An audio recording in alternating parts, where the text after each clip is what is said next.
Hello everyone, Leafreed here, and I'm continuing my stay here in Italy. And today I have found myself in Mantua. And behind me is the statue of Virgil, or Virgilius Publius Maro, as he was known in his life. This magnificent statue was dedicated to the Roman poet, apparently in the late year of 1927. It was originally a bust, as this park was inaugurated and created during French rule in 1801, and it was a bust atop a pedestal. And but then, as they raised donations and government funding, a proper statue by a Milanese sculptor was created, and they created this fantastic piece, which costs about 1 million lira. Now, Virgil wrote the Aeneid, which was the cultural sequel, epic of the Roman Republic from the Iliad by Homer, and the Odyssey as well. And so, as we know, Virgil created a combination of kind of these two stories, but in a Roman way, taking a Greek story and adapting it. And he was commissioned by the Roman Republic to do this, as he was a famed poet at the time, and he wrote this masterful piece which has gone down throughout the ages. And it has been read by European royalty since the time that it was popular and became a huge success within the Roman Republic. The story of manifest destiny, revenge, justice, and ultimately conquering is the main themes of the novel. It's also, of course, very close by, about only a couple of train stops, a couple of train rides away by a couple hours. You will find Florence, in which Dante Alighieri will obviously very much be inspired and take from Virgil's work in the Aeneid when he's describing the underworld and its structure and its levels. And Dante then, of course, inserts Virgil as his guide and favorite character throughout the Divine Comedy and writes his work based on Virgil's work. But it will not be until about 1300 years later that Virgil finishes his work that Dante will begin and finish his work in the outskirts of Florence. And of course, it was Homer who originally wrote the Iliad. However, while researching Homer, I was surprised to see that there is no real statue of Homer that still exists in Greece or anywhere. Well, there is a statue, but apparently it's at the University of Pennsylvania or Washington or something. I thought that wasn't a very exotic place to travel.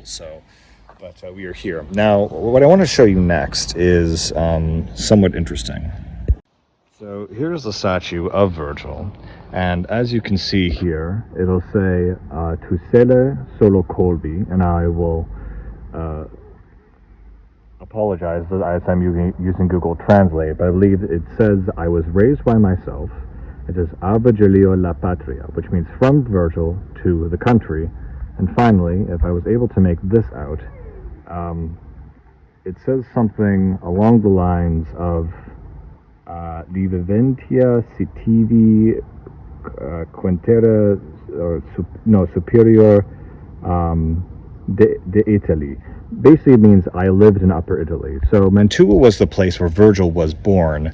However, Mantua was not part of the Roman state at that time, and he essentially gained citizenship through his work. What is interesting that I didn't expect is there are two other statues guarding or adjacent to this main statue, which we will now look at. You will notice that there is a series of much graffiti on the structure itself, which is unfortunate, but Virgil seems to be unscathed.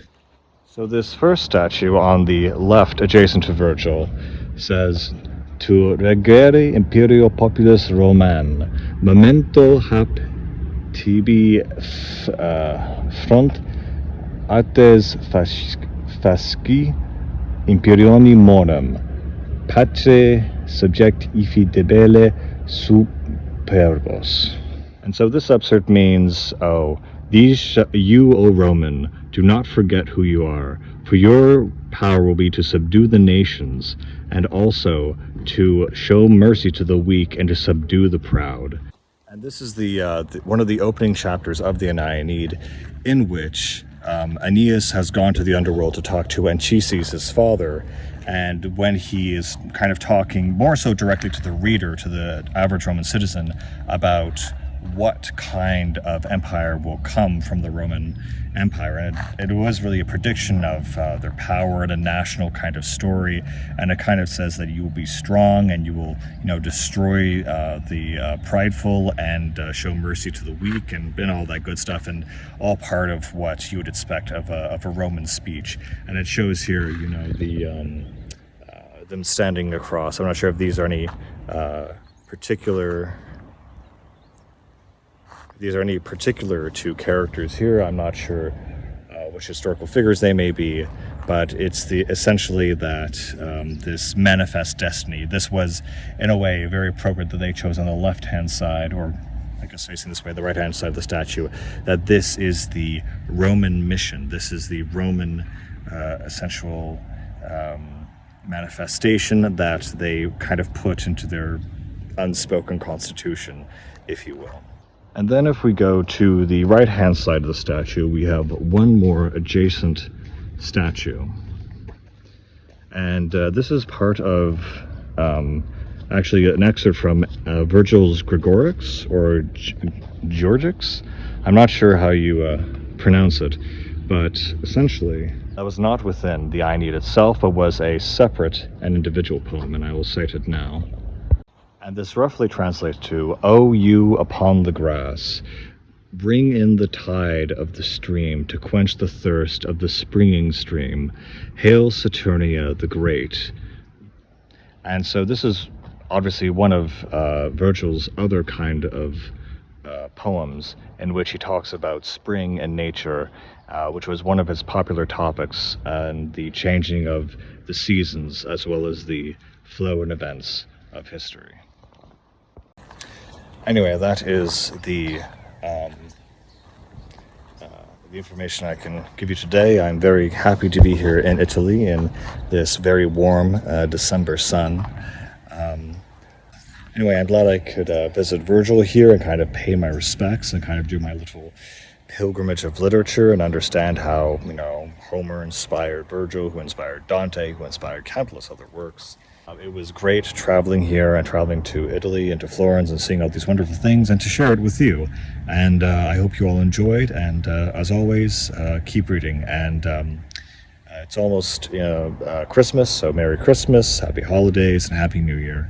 And I hope to see you all very soon.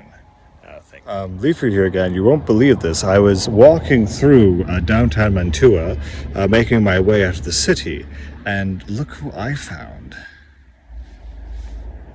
It's Dante Alighieri, and this is just crazy because I only thought that Dante had a face mask, or a death mask rather, in Florence, but it turns out he has a statue right here.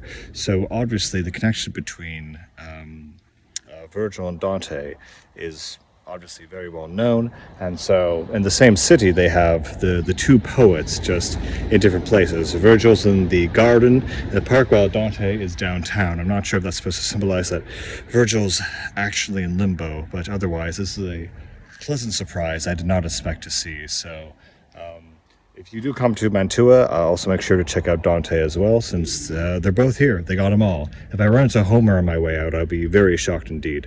But I wanted to let you know, and as always,